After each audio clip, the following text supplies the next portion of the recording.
For 20 years, we've been creating innovation in the CX industry, and now we're seeking out brilliant new perspectives on CX you just won't find anywhere else. I'm Richard Owen. Welcome to the CX Iconoclast. It's fair to say we're pretty guilty of a North American mindset when it comes to innovation and customer experience. Sure, we're likely to get into discussions around comparability of scores across regions with the obvious people are different, so scores are different debate. But we tend to assume US norms when it comes to customers. So we're pleased today to focus on the Latin America region, a culturally rich and varied part of the world that I'd be the first to admit I just don't know enough about. However, our guests most certainly do. Felipe Bayón, who was the former CEO of Ecopetrol, enjoyed the perspective of running the largest petroleum company in Colombia and part of the global Fortune 500. Mauricio Duarte is one of the leading CX consultants across the region, and between the two of them, we gain the benefit of an insider perspective on many of the markets that make up Latin America. Felipe shares with us firsthand insights into navigating uncertainty, resilience, and digital transformation in Latin America's complex business landscape. Mauricio also highlights how companies are accelerating their shift towards customer-centric strategies, driven in part by changing expectations, but also cultural nuances, and of course, not surprisingly, the increased power of data and artificial intelligence. The conversation covers the competitive challenges facing businesses, the role of leadership in driving CX culture, and also the impact of AI on transforming customer engagement. From multinational strategies to local market realities, Felipe and Mauricio break down the critical success factors for companies looking to win in Latin America. Well, Felipe and Mauricio, thank you very much for joining us here today, especially dialing in from Bogota. Welcome to both of you. Thank you so much, Richard, for the invitation. It's a great honor sharing this conversation with you and obviously with Felipe, which is a very renowned CEO in Latin America. Well, I'm glad you think it's an honor for you guys. It certainly is for us. And I think that given the pedigree of both of you in the marketplace, and I think the fact that Latin America in general is not a well understood geography when it comes to customers and business, I think we've got an opportunity to really sort of help people understand what it is that's really interesting and unique about the region and the state of business out there. And so perhaps I'd like to start with that. And Felipe, you come from obviously a long experience in business, most recently in the sort of petrochemical industry. But just thinking of yourself as a top executive in the region for a second, when you look at the state of businesses as it relates to their engagement with their customers, as it relates to their ability to execute great customer strategies, is there something that's unique or interesting about Latin America, or just help us understand what the state of the world is in that regard? Well, thanks, Richard. And again, it's great to be here. Thanks for the opportunity and thanks for having us. And I'd say that there's a couple things that come to mind. The first one would be this constant sense of uncertainty. And if you look at people in Latin America, they say, wow, I don't know what's going to happen in the next quarter or even 6 months or a year from now. Lots of political changes and shifts. Well, happens in the US as well. But I think that if you look at somebody who's either trying to define if they want to have a long-term investment view in a particular country, projects that are 2, 4, 6 years in terms of CapEx investments, to again try to link back to customers and create an offer because there's demand, that I think creates some uncertainty. Having said that, I think the same, if you look at the flip side of this, that creates a lot of resilience.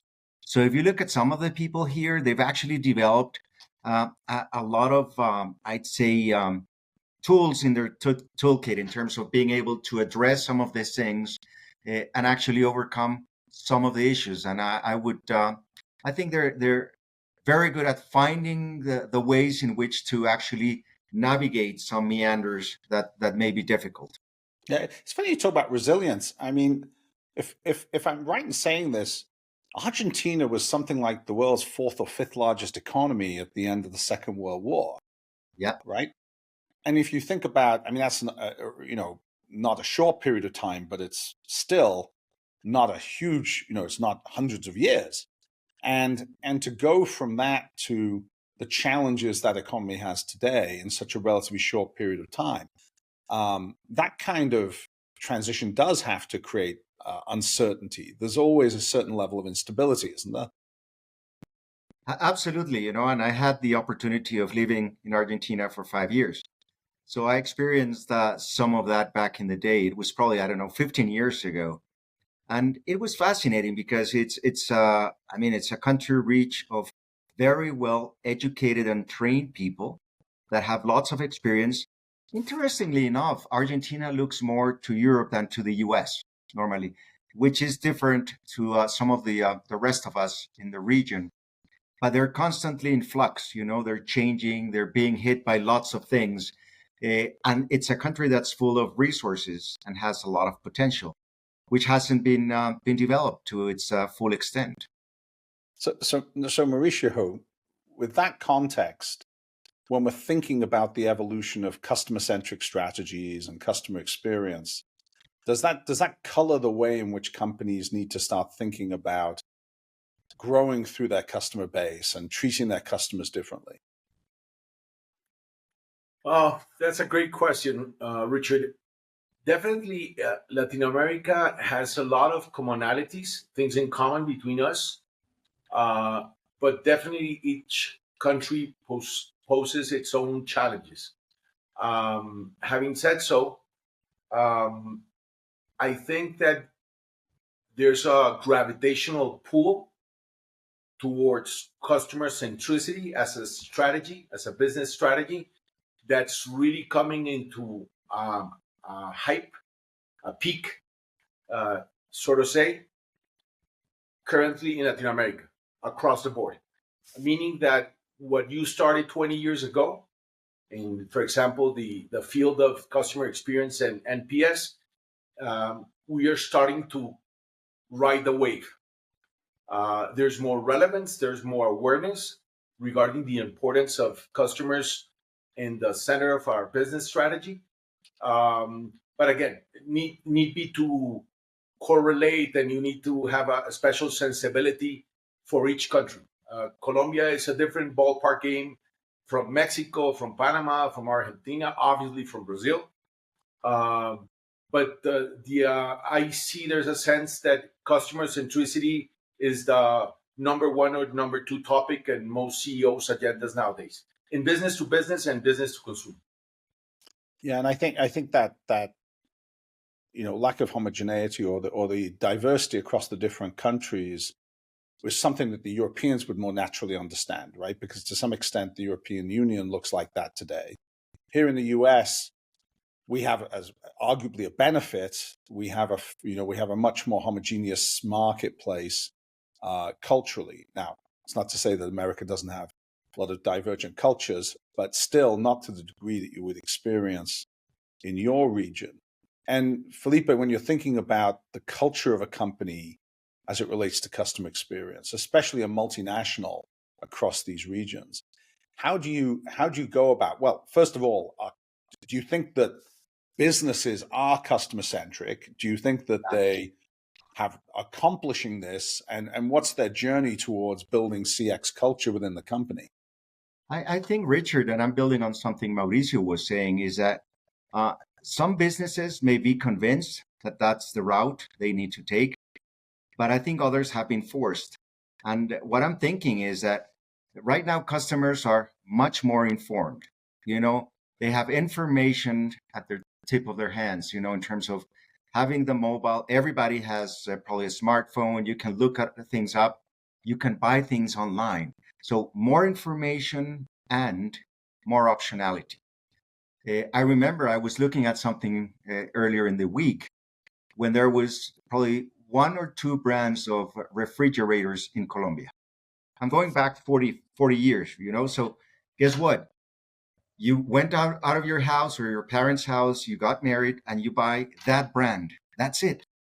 Today you have optionality. So I think the companies have actually embraced that. And the other thing, on your point on culture, I was recently reading a book, which is in Spanish, but it's basically saying what leaders can't delegate. And it's only three things. The first one is your views or insights into the future. You need to be able to say, look, how can the future look? Scenario planning, whatever. The second one is around developing the talent. And the third one is around creating the right culture in the organization. So I think if people say, look, customers need to be at the center of what I'm doing, then leaders need to actually respond to that and say, I need to foster the right culture in the organization. Yeah, it's some of the best companies historically for customer experience leadership came from a cultural perspective. This was, this was often because the founder or CEO, someone like Charles Schwab, for example, at Schwab, this was a principle of the business. This is how we're going to do business. We're going to put the customer at the center of the business. And it wasn't a debate. It was a direction for the whole company. And so that seems to play out as a universal truth. If you can get leadership to establish that, then you get there. I mean, you're coming from most recently an industry, petrochemical, which has, often a lot of gap between one end of the business and the customer. There's a lot of intermediation, right? And that must represent quite a challenge to start thinking about the customer when a lot of the way your customer perceives your brand and your product is because it's been handed off through multiple layers. And you don't have that control, do you, in those kind of businesses?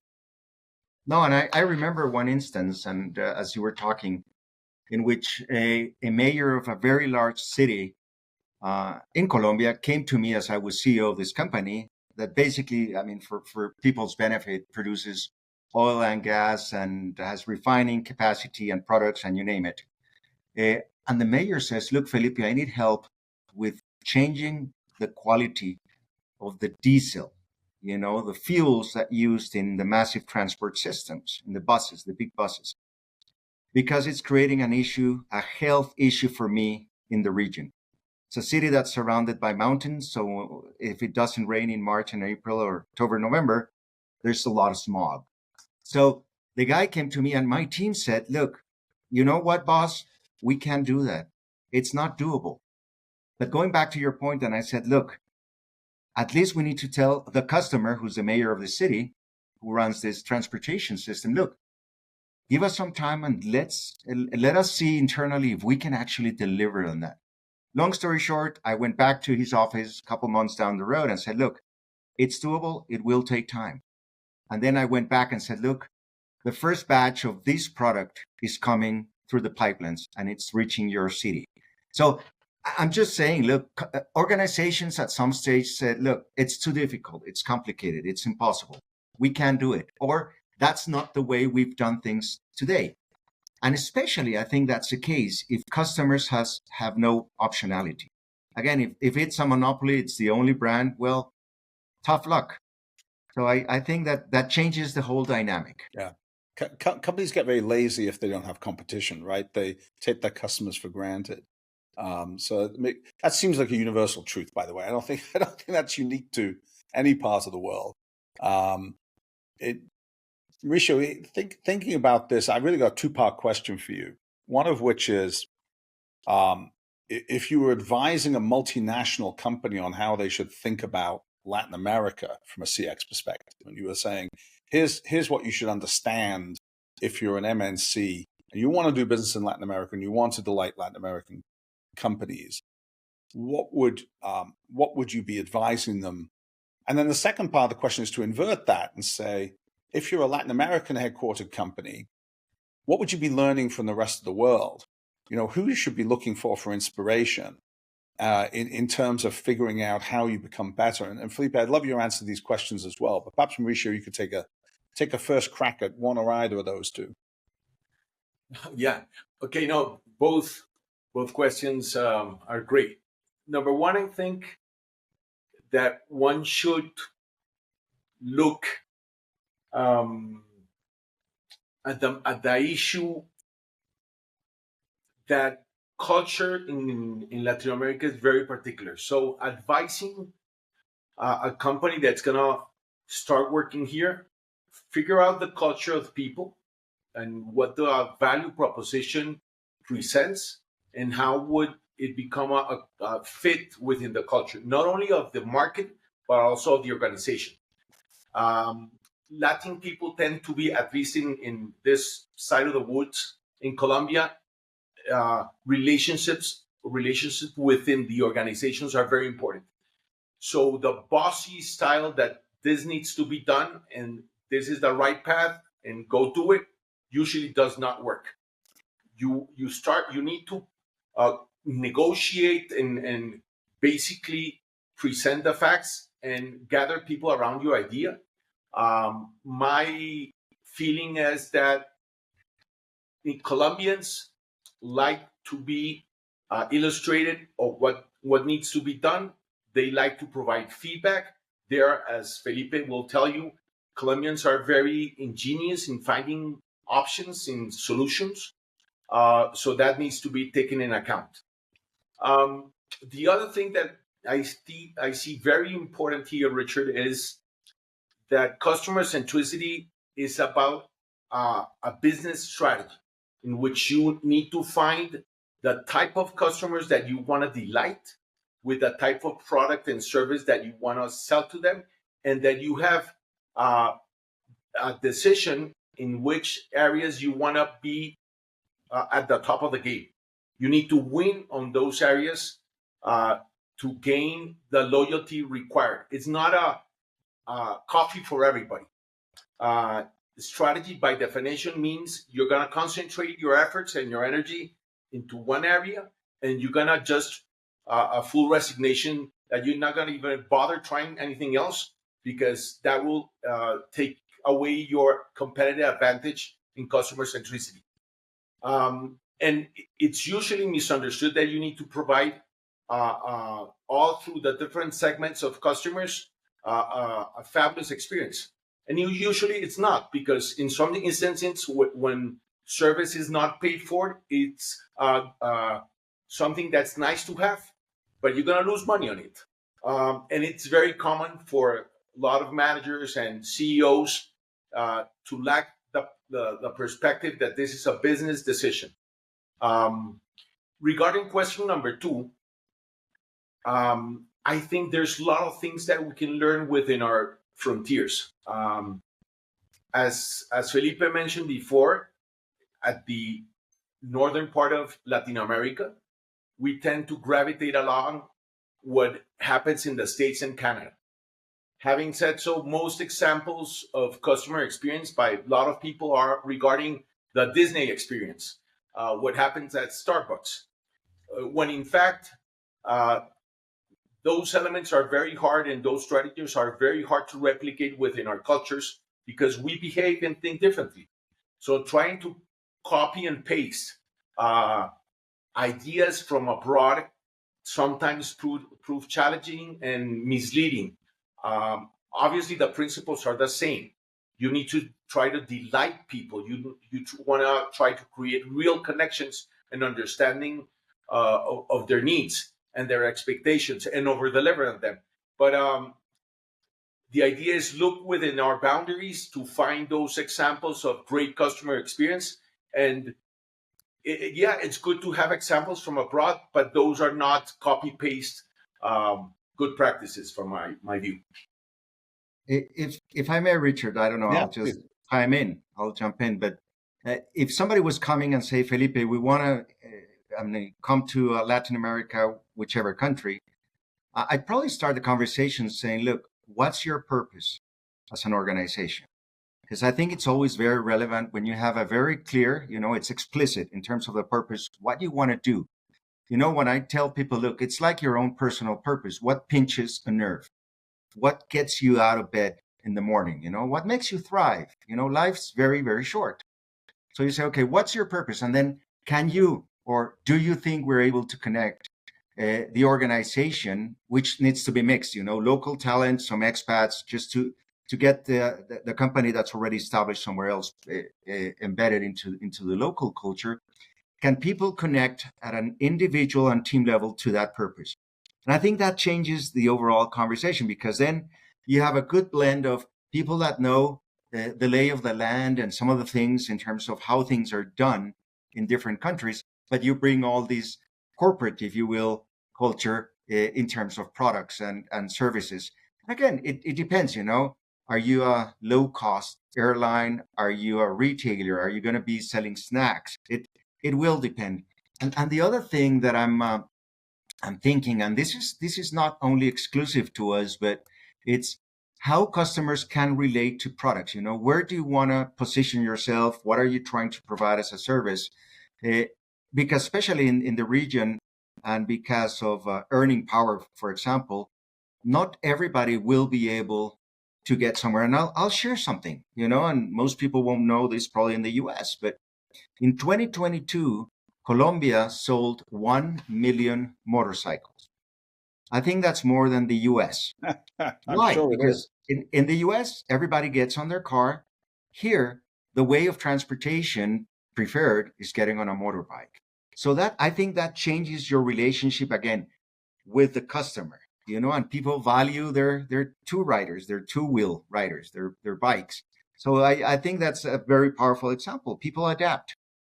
Context is everything. Well, that's true. In many parts of the world, right? You go to Southeast Asia, you see, Vietnam in particular, or Malaysia. Yeah. The scooter is a family transport vehicle for Yeah, not for three, one or four two. It's people. for, yeah. And the dog and the cat and everything else. Absolutely. It is quite remarkable what you can get onto one of these products. Not safely, I might add. But I was thinking when you were answering that, Mauricio made the comment started with saying relationships really matter, right? Which in some ways, and I don't know if you could plot this on a curve, but I suspect that the value of personal relationships tends to decline the more advanced the economy gets, right? We start to become a little more arm's length. And you could argue that's not a good thing, but I think it's a observation. So if you're running a large organization, and Felipe have been running very large organizations, and you want that organization to become more analytical, more data driven, do you see that as a challenge? Is that almost countercultural today, or is that just a natural evolution for these businesses? Yeah, it's difficult, as I tend to think. When you try to implement change, and transform businesses that need to evolve. The world's evolving quickly. The organizations put what I call the antibodies out. They protect themselves from change. It's like there was an infection coming in, and I say, look, let me tell you, boss, all the ways or all the reasons why we can't do what you're wanting to do. But I'll go back to the purpose thing. If people can say, look, now I understand what I'm doing in this organization and I can create change, I think that's a powerful incentive. And the other thing, and I always tell people, leaders need to communicate. And when they're done, they need to communicate again. Guess what? You don't send the email and say, oh, you got the email. You should have, you need to stick to the plot because it's in the email, right? It doesn't happen like that. When people ask me about my job description, and people say, "Oh, it should be like, remember telephone books when we used to have them? They were about this thick, not anymore." Yeah. People say it should be massive. You're running companies that are close to 20,000 people, north of 100,000 contractors. And I said, "Look, I only do two things in life. The first one, I direct traffic, and the second one, I build bridges." And it's back to your point on relationships. It has to be a way in which you say, look, I need to connect with yourself, with Mauricio, because it's going to be a long-term thing. You can have easy wins and you can play with the bottom line. But guess what? If it's not sustainable, you'll hit reality one day and you eventually will end up hurting or crashing the business. I'm going to remember that. Building bridges and directing traffic. I think one of the most misunderstood jobs in some ways is the CEO job, right? Because until you've sat in the seat and done the job, you don't really understand the nature of it. And certainly people in the C-suite get a perspective on it and they're groomed for those jobs, etc. But it's we're so used to thinking of the king or queen as being the equivalent. And it's as I'm sure you observed, a long way removed from that. You are building bridges, and in some ways, you're trying to create an organization and bring them all along, which is an enormous challenge. 20,000 people. That's why culture becomes so important. And so, Mauricio, you've had a lot of experience of introducing CX frameworks, data analytics into the marketplace. What do you see as being the challenges that you've run into? Where are the antibodies coming out? Are we past that stage yet? Are we all moved on? No, I think Felipe makes a very strong point regarding to those antibodies working against you. But what seems to work is that you should survey or have conversations with the audience that you want to bring the data to. So when you present the BI or whatever technology you're using to present that data, it speaks to them. It's relevant. There's a story behind the numbers. If you do not do that, usually it will find itself, that data, in a lost heaven. Nobody really understands what's the story behind this, what needs to be accomplished. So I think it's very useful when you want to drive an organization into customer centricity and you want to bring data that supports and evidence what's going on, to make sure that there's a previous conversations with the audience that's going to consume this information. Yeah, I think that notion that if data can't tell a story, it really is the story we're trying to tell, right? Raw data. I always think of converting data into insight. If you can't tell a story with it, you can't get people to get the insight, right? And that's correct. At the end of the day, what we're trying to do. Yeah, back on the point of on data, if I may. Sorry, I cut you off, Mauricio, but I'm thinking that we I'm from the pre-internet era. That's what I was told by somebody once at a conference when I was presenting on stage. And it sounds so damning, doesn't it? It sounds like prehistoric when they say. I know, and it wasn't a compliment, by the way, right? But I'm thinking, I know we used to have people in the organizations that knew everything, and the go-to persons. And we tend to forget that. It's always important to think how to do it, what's the agenda, what's the budget, but always remember people. There's people that know stuff. But now with all the capabilities around AI, I think the game's changing quickly, because there's so much more productivity you can put into the organizations. And I think the other thing that people are not fully grasping yet is that it can make the life of employees so much better. Because instead of working 12, 14 hours a day, you can do things very, very quickly and then do other stuff. So I think that for us in Latin America, I would say, if we hit on the technology side of things, and there's some organizations that are doing very, very well on that, but I think that could help us advance in terms of closing gaps and creating opportunity.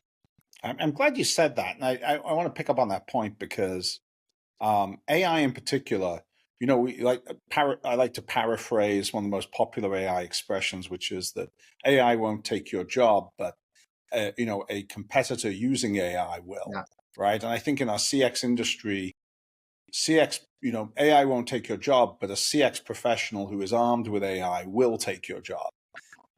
We're here in the States, I'm sure it's true in Latin America, there is a anxiety level that's being created by the narrative around AI and technology. And it's understandable, because if you think about a formula for productivity, if we're saying we want more productivity, it's easy to associate that with meaning we're just going to cut out jobs.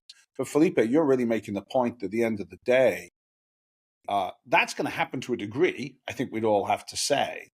But the real opportunity here is, how do we actually transform people's jobs to make them much more productive, and in doing so, raise their standard of living? Because, at a national level, if you can increase GDP productivity, it floats everyone's boat, doesn't it? We end up in a better place for everyone. I fully agree. And there's some very powerful examples in the region. There's a massive bank in Brazil, and everything in Brazil is massive, right? But this bank, which is all digital, that was it started amongst others by one Colombian, is now serving 100 million people. And you say, wow, how do I serve 100 million people? I said, I'm going to provide access to people that don't have access to anything. They can't get the credit, they can get a bank account open, whatever. So some people have cracked the code, if you will. Some people have actually advanced in that space. And the other thing, Richard, I would say is that there's a lot of customer-facing businesses that have taken advantage of technology.